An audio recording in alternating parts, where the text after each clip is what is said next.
Alright, so this lesson now is going to talk about the lateral surface area of prisms. So, when you talk about something being lateral, you're talking side to side.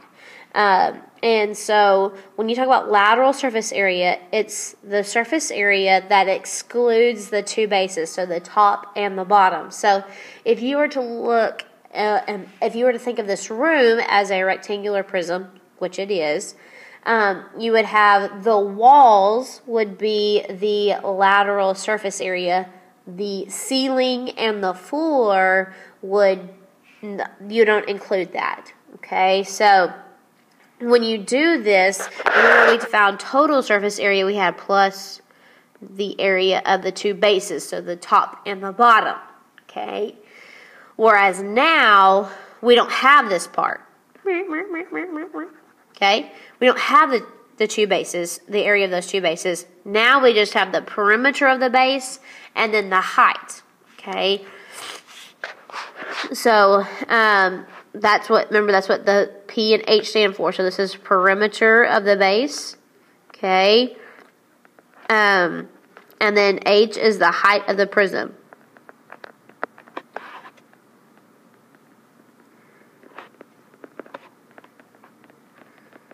Alright, so if we were to let's just pretend like this room was a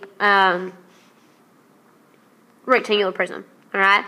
And we took the front wall, so there's the front wall, and this has that has the whiteboard on it, okay? And here's a little TV, okay? Then we took the side wall here, that's where Coach Lewis's desk is, here. And we lined it up just next to it. We just kind of extended it out, like let's say into Miss Glisson's room. And another whiteboard here. The little speaker. Okay. Then we took the back wall and extended it some more. Let's say into the office. And so we have another one here, and these have all the windows. And then have all the windows here, and you have sunshine coming in. Oh yeah, sunshine coming in. All right, and then we have that side wall that kind of has the closet on it.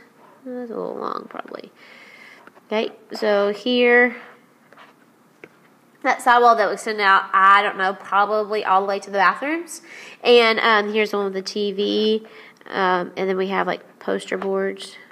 Here, and we have writing on it. Okay.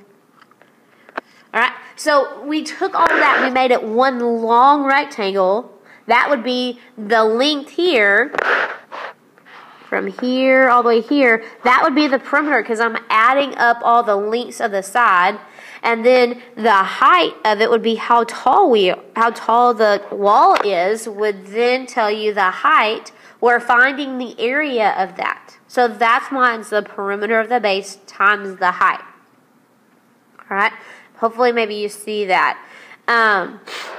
If you're kind of sort of wondering where that's coming from. Alright, so here, when we find the lateral surface area, this is huge, that this is the base. What it's sitting on is the base. It's really huge when you do this, okay? Because it will mess it up, alright? Total, it doesn't really mess it up, but I just kind of wanted you to be in that mode. So you find the perimeter of this of the base, and you add up all the sides. 26 plus 26, because this is 26 as well. Okay, 26 plus 26, and 7 plus 7, you get 66. How tall the prism is, it's 10 centimeters here. Then, this is the easy part, 66 times 10. Okay, so not too terribly hard. You're only finding one. I guess, part of the base. So you're only finding the perimeter of the base. You don't have to find the area of the base. All right. So that's just pretty much it. All right. So you have P times H. So it's pretty simple now that you hopefully understand total surface area. We're taking away the two bases, the top and the bottom. So that's where that 2B came from. All right. Find the lateral surface area for each of these. So we have a rectangular prism and a triangular prism. So here's my base. Okay? Because it is all about that base. I promise it is. This time, for real, it is. So here, so I have 20 and 12. So I'm going to find the perimeter. So I have 20 plus 20 plus 12 plus 12. Okay, and you add up all of that, 64. And then the height is 12. Okay, that's how tall it is from here to here. Then you plug it in, and you have 64 times 12. And that will give you your total lateral, or your lateral surface. And so you get 768. So that's your lateral surface area. That is your answer. Inches squared. Still inches squared. You're finding area. And it's a three-dimensional shape. So it's not cubed because you're finding the area. You're finding the outside. Alright, so let's look at this one here. We have a rectangle. This is 8. This is 8. This is 8. That's what those little tick marks mean. And then the height here is 3. So the perimeter is 8 plus 8 plus 8, which is 24. The height of the prism here is 12. So I know you're saying, but wait, Coach Lewis, I thought that it was what it was sitting on was the base. Well, for a rectangular prism it is, but for a triangular prism it has to be the triangles. The triangles are the two bases. Okay, I would venture to guess that your triangular prism will probably be your lateral surface area questions. Then you plug that into the formula, so you have 24 times 12, and you would plug that into your calculator and see what you get. 288. So that is your lateral surface area, centimeters squared. 288. This is P and this is H. 288 centimeters squared. All right.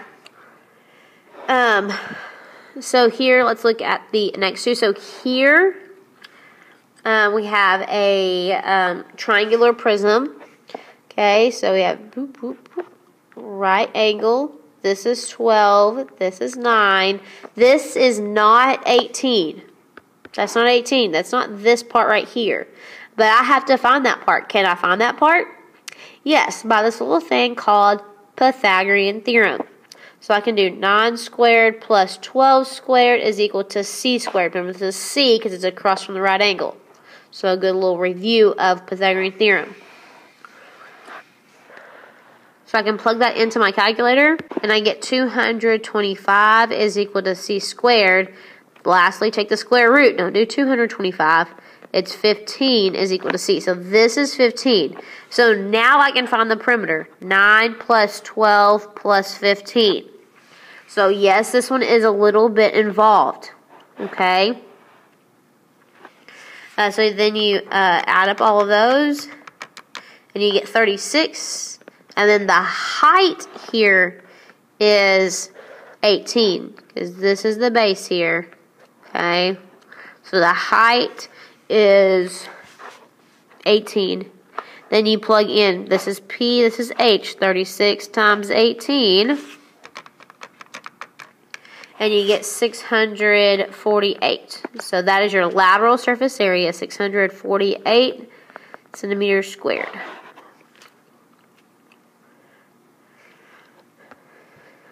Okay, last example here. This is our base. This is our base. So you have two bases. So the reason why I labeled that or drew both of them is because I only have one measurement here. But this measurement and this measurement have to be the same. So this is 4. So just kind of sort of giving you a heads up on that. Or this one is 6. Either way, I don't care which one you do as that one. So I have 6 and 4. So to find the perimeter, I have 6 plus 4 plus 4, which gives me 20. And then the height is 15. Remember the distance between the two bases. So then I have the perimeter of the base, which is 20, times the height, which is 15. So that's going to give me 300. So the lateral surface area is 300 meters squared. Okay. So this is a little bit different, I think a little bit easier than total surface area, but it's a little bit more confusing because you have to do the base of a rectangular prism has to be what it's sitting on, and the base of a triangular prism has to be the triangle.